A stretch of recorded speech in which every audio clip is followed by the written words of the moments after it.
O assédio ele é sempre muito desagradável, e agora um assédio, principalmente num ambiente de hierarquia tão forte, tão colocada como é a Polícia Militar, é ainda mais destruidor para quem está sendo assediado, né? Então, o que eu queria conversar com você um pouco, antes de a gente entrar no assédio, especificamente, eu queria conhecer um pouco mais de você. A Jéssica veio de onde? Como é que ela foi cair na Polícia Militar, que é um ambiente ainda muito machista e muito ligado ao ambiente masculino? Então, eu queria saber assim, como que a Jéssica um dia quis ser policial militar, o que ela veio, como que era a sua vida antes? Bom, em primeiro lugar, Beto, eu queria estar te agradecendo, né, por essa oportunidade, dar esse espaço. Muito obrigado. É uma honra muito grande estar participando do seu projeto, que eu já acompanho. Bom, Eu que agradeço muito. Muito obrigado. imagina. Bom, eu sou carioca, eu nasci no Rio de Janeiro, vim para São Paulo, né? Na verdade, eu sempre tive esse sonho de ser policial militar, desde muito novinha. Eu assistia filmes, né, sobre a polícia, e eu admirava, né, as mulheres com aquelas fardas, eu achava muito bonito. E aquele sonho foi se enraizando, eu fui crescendo, e eu falei, olha, eu comecei até a fazer faculdade de Direito, na época no Rio de Janeiro, e eu falei, olha, eu estou a fim de ingressar na Polícia Militar, falei com a minha família, com meus pais. A minha mãe não gostou muito, por ser um serviço muito, né, de risco, complicado. Mãe sempre sabe das Sim, coisas, né? Já o meu pai, bem doido, assim, igual eu, aventureiro, aquariano, enfim, ele falou, olha, vai, entra, filha, te dou todo apoio. E eu falei, então vamos tentar. Entrei na polícia aqui em 2013, aqui no estado de São Paulo. Foi tudo novo para mim. Eu era muito nova, eu tinha 21 anos de idade. Vim para São Paulo na cara e na coragem. Eu só tinha um tio na época, eu não era casada, não tinha filhos. E entrei na polícia. Fiz o concurso. O concurso aqui, Beto, são várias etapas, né? Não é só fazer uma prova teórica e você entra. Tem teste físico, tem teste médico, psicológico, psicotécnico e tem também uma investigação social da sua vida. Eles fazem um check-up da sua vida desde a infância, no que você é envolvido, no que você já se envolveu, para ver se você tem, né, aptidão para poder estar entrando na polícia. E eu, graças a Deus, preenchi todos os requisitos, entrei de primeira e fiz parte da Polícia Militar em 2013. Num momento assim foi tudo muito mágico, eu gostava muito da profissão, estava bastante realizada, feliz, porque eu tinha realizado um sonho, né? Me tornei assim referência na minha família por ter passado no concurso público. Enfim, fiquei, né? Fui muito admirada pelos meus primos, todo mundo começou a estudar também, enfim. Em 2015, fui transferida para. A gente faz um curso na Polícia Militar de uma duração mais ou menos de um ano, que é o básico e o avançado, né? Fiz o básico em Pirituba e depois o avançado em Presidente Prudente. Depois fui para a Operação Verão, me formei, teve a formatura que foi muito linda. Meus pais vieram do Rio, meus primos, prima, enfim, o pessoal assistiu. E em 2015, 2014 para 2015, eu fui apresentada no batalhão aonde eu iria trabalhar, que ficava na zona sul, que fica na zona sul de São Paulo, que é o 50 BPME. Nisso, poucos meses trabalhando lá, muito feliz, muito realizada, eu conheci o meu futuro, né, que hoje nós somos marido e mulher, meu esposo, policial militar também, ele é policial ainda, ele está na ativa, e ele já trabalhava nesse batalhão. Conheci meu esposo, não durou muito, né? O namoro foi muito rápido, quer dizer, a gente já casou. Logo após também tivemos nosso primeiro filho, que hoje está com 6 anos de idade, e passou um aninho, tive outro filho, que sempre foi o meu sonho, ser mãe de 2 meninos. E hoje meu segundo filho mais novo tem 5 anos de idade. Enfim, estava trabalhando, exercendo a minha profissão, estava muito feliz, realizada, tanto na minha vida sentimental, profissional. A questão financeira também não estava tão ruim, porque os dois concursados, trabalhando, e a gente estava, né, tentando conseguir nossos objetivos. Bom, aí entra a parte de 2018, de 2018 que começou a acontecer o assédio. Já posso falar sobre isso? Pode, sim. Daí nós chegamos. Em 2018, isso tudo está em São Paulo ainda, é isso? Sim, em São Paulo, na Zona Sul. Tudo Tá. aconteceu em São Paulo. Você ainda não tinha tido contato com o seu assediador? Não, não tinha, nunca tinha visto esse homem na minha vida. Eu já tinha trabalhado com outros comandantes, né? Com outros oficiais. Eu nunca tinha passado por nada parecido que eu passei com esse cidadão. E mesmo no ambiente muito de homem, não eu conheço a Polícia Militar há muitos anos, principalmente a de São Paulo, que eu já fiz muitas coisas com eles, e sempre me pareceu um ambiente muito respeitador. Não é, Beto. Eu estou errado. Infelizmente. É isso que eu te perguntar. É normal esse tipo? Você já tinha passado por outros assédios? Não. Sim, é uma coisa que é enraizada, é normal. Eles falam que é uma brincadeira, mas não é. É um assédio disfarçado em brincadeiras. E muitas das vezes bastante pesadas, né? Só que até então a gente é muito nova, muito inexperiente, a gente pensa que realmente é uma brincadeira, mas depois que a gente começa a ter mais informações e entender a questão do assédio, a gente vê que realmente aquilo foi um assédio. E eu já tinha, sim, sido assediada diversas vezes, porém nada tão pesado, tão bruto como aconteceu comigo em 2018. E o assédio também, ele está sendo mais falado há pouco tempo. Sim. Então é o que você falou agora. Muitas vezes as pessoas passavam como brincadeira, como bullying, que hoje é bullying. Antes era Sim. brincadeira de criança. Não, isso é brincadeira de criança. O assédio antes era assim, não, isso eu estava só brincando. Se pegar, pegou. Se não pegar, foi só uma brincadeira. Exatamente. E hoje a conversa sobre o assédio faz com que as pessoas tenham, inclusive, a realização da vítima que ela era. Exatamente. Estou errado? Não. Estou certo não, nesse. Você tá indo certinho, é isso mesmo. Hoje você consegue ver o seu passado e falar, ali eu já era. Sim, ali eu já era assediada constantemente, não só eu, minhas amigas também, homens também passando por isso, tá, Beto? Porque homens também sofrem assédio, é muito importante falar. Muitas das vezes não tanto o sexual, mas o moral, tá? E não sei se você sabe, Beto, hoje na Polícia Militar, principalmente do estado de São Paulo, a taxa de suicídio, infelizmente, é extremamente alta, né? Por conta desses assédios, perseguições, né? Veladas em brincadeira, sabe? E muitas das vezes nem brincadeira, de verdade mesmo, o superior ele persegue o subordinado e torna a vida desse subordinado um inferno. Você sente que é por prazer? Essa perseguição é por prazer de quem tem o poder?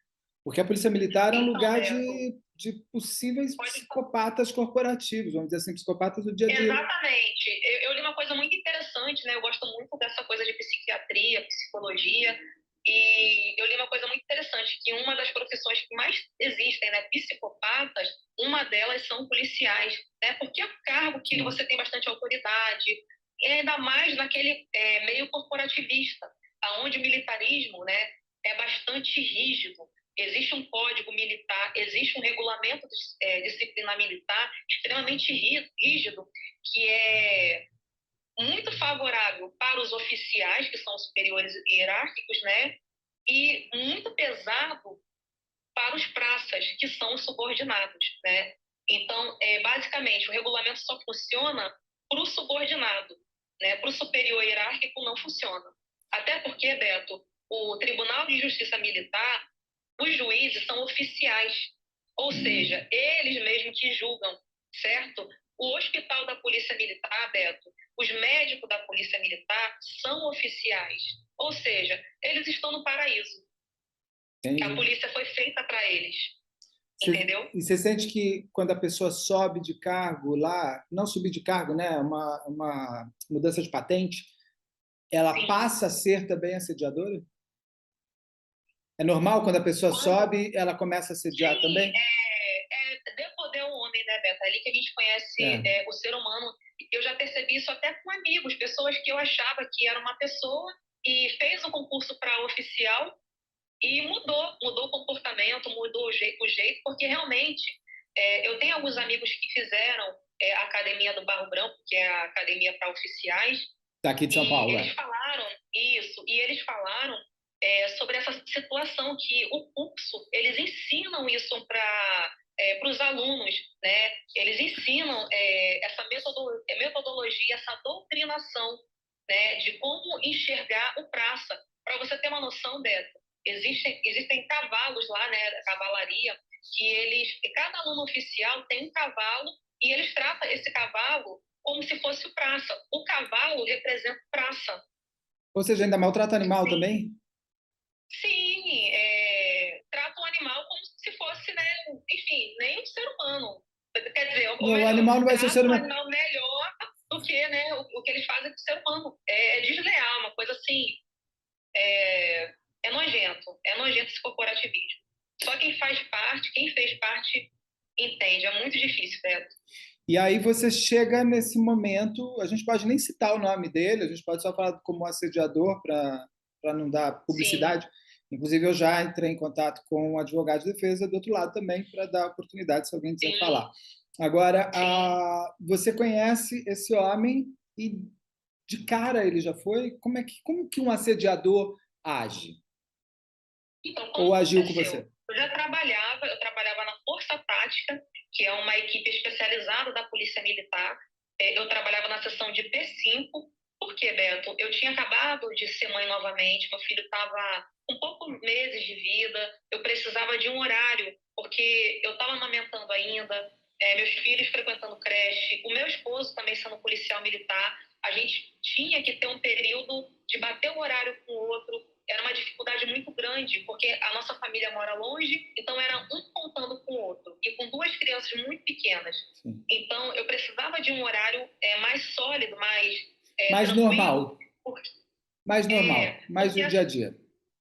foi Um horário mais de dia a dia, porque os policiais militares têm horários muito isso, doidos, né? 24, sim, 48, não sei das quantas. 12 com 36, e assim, o policial que trabalha na rua, ele não tem horário para sair. Se ele pegar uma ocorrência no final do expediente, ele vai ter que apresentar essa ocorrência na delegacia e pode sair só no outro dia. E para uma pessoa que é mãe de um bebê, né, de meses, não tem como. Então, eu precisava desse horário, consegui ter essa oportunidade e comecei a trabalhar no P5, O que é que P5? nada mais Desculpa. É o... que nada mais é uma comunicação social da polícia. Trabalha com a imagem da polícia, com a rede Ah, tá. social, né, com eventos, funerais, entre outras coisas. Com a Estava comunicação. gostando muito. Sim, você fala com a mídia, com os jornais, né? E é uma área muito legal que você lida com o ser humano, né? Porque, infelizmente, a polícia é muito vista como, às vezes, inimiga do povo. E o P5 faz esse trabalho bem legal, que a gente se aproxima da sociedade, entendeu? E eu gostava muito do que eu fazia. Bom, nesse período de 2018, entre junho e agosto, na verdade, Beto, todo ano, geralmente, tem uma troca de cadeiras do comandantes. É como se fosse assim, uma empresa, certo? Tem o diretor, e só que assim, na polícia militar, ninguém fica ali por muito tempo. Sempre vai trocando, né? O comandante que estava, ele se aposentou e tinha que vir outro para ficar no lugar dele. Quem veio? Esse coronel que começou a me assediar, ser assediador. E nesse período ele foi conhecer as instalações do nosso trabalho, eu já trabalhava lá já há alguns anos, e no período, Beto, que a gente ficou a sós, eu estava fazendo café, né, porque eu fui orientada pelo meu capitão que ele era um coronel, ele iria no nosso batalhão lá para conhecer o efetivo, e eu fui fazer o café, que era o meu serviço. A gente, na Polícia Militar, a gente faz de tudo um Uhum. pouco, licitamente, claro. Não, faz de tudo muito. Faz de tudo muito. Sim, Ilicitamente. licitamente. Então, assim, aí nesse período que a gente ficou a sós, que ele entrou na sala onde eu estava, Beto, simplesmente ele perguntou se eu queria transar com ele. Mas ele nem falou transar, ele falou de uma forma muito, bem mais baixa, né? E, cara, eu te confesso que eu fiquei como qualquer pessoa ficaria. Desculpa, eu fiquei cara, de boca aberta. Foi um negócio muito louco, porque aquilo que eu te falei, uma cantada, né, que é disfarçada em assédio, uma brincadeira, muitas das vezes a gente, deixa isso pra lá, releva. Agora, a forma baixa como ele me abordou, sabe, de uma forma tão baixa, tão podre, eu tomei um susto. Lógico. Eu fiquei sem reação, E ele né? chegou, ele E nem te cumprimentou nada, ele já chegou falando. nada, Beto. Assim, cara, negócio assim surreal. Eu falei assim, cara, se eu me... não é uma coisa normal isso daí. E detalhe, Beto, aonde que eu vou com a minha aliança, estou casada. Meu esposo também trabalha no mesmo batalhão que eu, para você ver a situação. Então, assim, naquele mesmo momento eu falei, olha, senhor, né, me respeita. Eu fiquei, cara, fiquei atordoada, eu não sabia o que fazer. Fiquei com muita vergonha, me senti humilhada ali. Eu falei assim, olha, o senhor está confundindo as coisas, não é assim, né? Eu estava fardada, não estava de decote, eu não estava, Mas, sabe? E mesmo se tivesse, né, Débora? Jéssica, eu digo assim, a pessoa se ela estiver pelada, ela não pode por causa da lei, que não pode. Mas não é que a roupa que você está não é uma porta de entrada para ninguém fazer nada. Você não, eu ia te Sim, perguntar isso. loucura. Eu já entrevistei outras mulheres também vítimas de assédio. A sensação que eu tenho é que às vezes elas buscam quase a responsabilidade. O que que eu fiz de errado A gente se sente culpada. para A gente ele se ter sente essa culpada. liberdade comigo, né? Mas não é. Você se Sim. sentiu naquele momento? Você pensou o que que eu fiz para ele ser assim? Você se Sim, sentiu? será que eu tô, o meu comportamento, eu fiz alguma coisa, só que assim, não deu tempo Não. nem de falar um oi, nada. Eu tava fardada, eu tava de coque, então assim, não tinha uma lógica nisso daí, sabe? Eu tava tentando encontrar uma lógica, mesmo que existe, né, se eu tivesse com decote, como eu te falei, não era motivo para isso, mas eu não estava. Então, aí eu fui até grossa, eu falei assim, olha, o senhor está confundindo as coisas, né? Se coloque-se no seu lugar e me retirei do local. Porque ali ele me pegou desprevenido, não estava com telefone, não tinha como gravar, nada, eu não E você sabia estava o que sozinha. iria acontecer. E você estava sozinha nesse lugar. Ele fala com Eu você estava sem ninguém. sozinha. Sim, eles aproveitam, né, Beto, a situação, né, a ocasião. Bom, aí nisso, eu me retirei do local. Beto, desde esse momento, a minha vida nesse batalhão se tornou um inferno. Ele me perseguia de diversas formas. Por exemplo, me transferiu para uma companhia bastante longe de onde eu trabalhava, em forma de castigo, tá? Porque eles têm poder para isso e eles fazem isso, para poder sacanear o policial, para poder. Porque vai tirar totalmente a gente do nosso eixo, da nossa rotina, né? A questão financeira também fala alto, porque você trabalhando mais longe, você tem mais gasto. Então, ele fez isso para me penalizar. Só porque eu não quis ter nenhum tipo de relação com ele, eu não aceitei, né, aquele assédio. Pedi para ir para o bombeiro. Eu sempre fui uma policial muito tranquila, Beto, né? Porque a gente sempre fala da gente da melhor forma possível, Não, claro. assim, Mas eu tenho um histórico bom. E isso é público. Qualquer jornalista pode ter acesso a isso. E eu sempre tive um comportamento muito bom na polícia. Nunca tive reclamação de civis, de paisanos, nunca. Porque eu sempre tratei as pessoas com respeito. Então, eu tinha um bom comportamento e eu queria ir para o bombeiro. Porque o policial militar, ele pode escolher se ele quer continuar na polícia militar ou se ele quer ir para o bombeiro, né? E eu decidi que eu queria ir para o bombeiro. Nisso, ele também negou, porque ele pode também fazer não. isso. Ele também pode, Mas né? Porque ele ele era o comandante. continuou, ele chegou nessa primeira abordagem absurda e ele continuou indo em cima.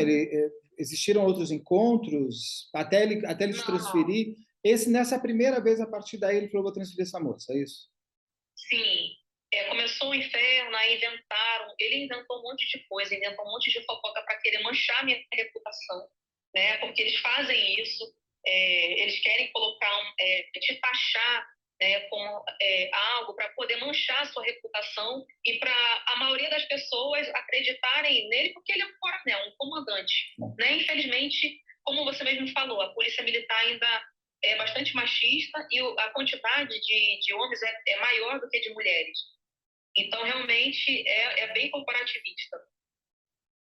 Enfim, aí estava já insustentável para mim. Eu falei, olha, se continuar desse jeito, eu vou pedir demissão, não estou mais aguentando isso daqui. Eu tenho os meus direitos, eu não consigo fazer nada, eu não consigo sair desse lugar. Aonde que eu vou, esse homem me persegue. Aí eu decidi fazer o seguinte, eu pedi para ter uma reunião com ele, né, na frente de outros policiais, para a gente poder estar conversando tete a tete. E eu queria sair daquele batalhão. Ele autorizou esse encontro. Nessa sala, né, onde que ele estava, tinha outros policiais, duas policiais femininas e dois policiais masculinos. Beto, eu cheguei nessa sala, ele falou, olha, se você falar qualquer coisa, você vai ser presa. Aí eu falei assim, mas por que eu vou ser presa? Qual crime que eu estou cometendo? Aí eu fiquei com medo, porque ele poderia usar aquelas pessoas que estavam ali na sala, a testemunha dele, falar que eu disse alguma coisa e me incriminar. Que não é nada incomum isso daí, isso acontece muito. Muita covardia, muita injustiça.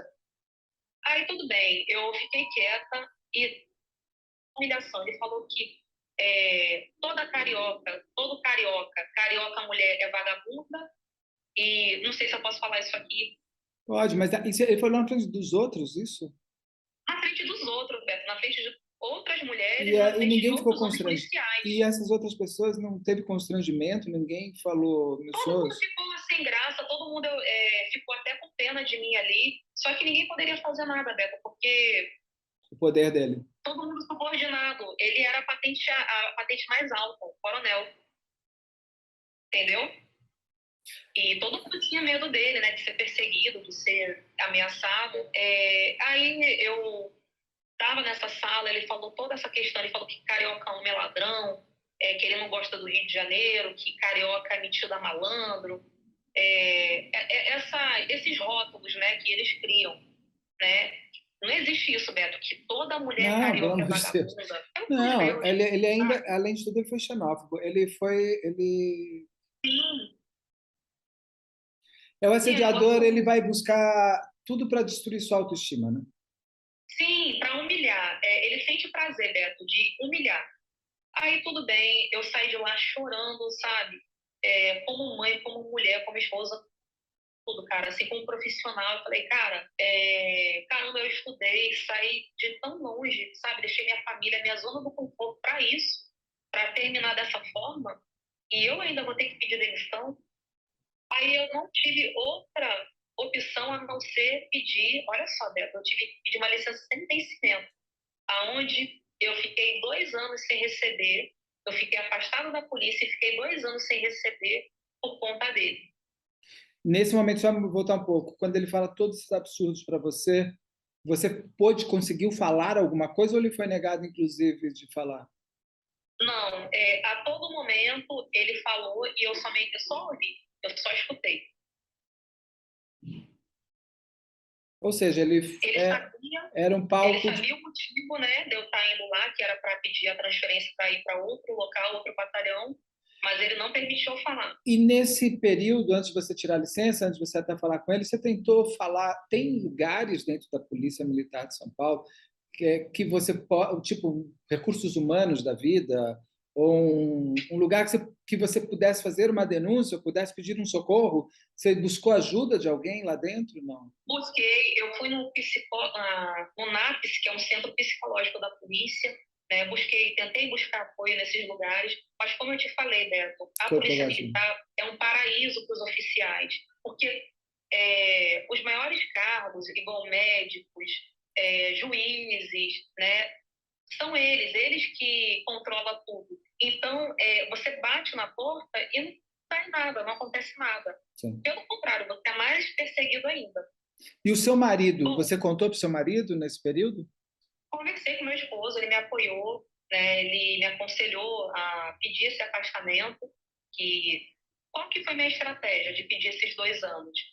Como eu te expliquei, todo ano tem uma transferência, tem a troca das cadeiras.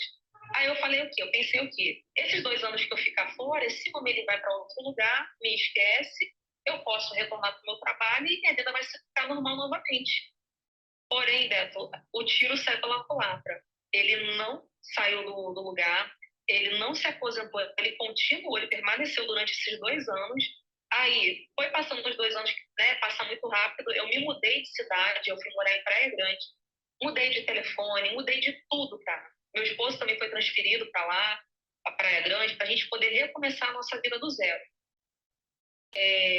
Agora, ano passado, em 2021, a minha licença encerrou, eu tive que retornar ao serviço e quem ainda estava na ativa e lá no batalhão? Ele. Ou seja, para eu poder vir trabalhar em Praia Grande, eu iria precisar da autorização dele, que era o meu comandante ainda ativo.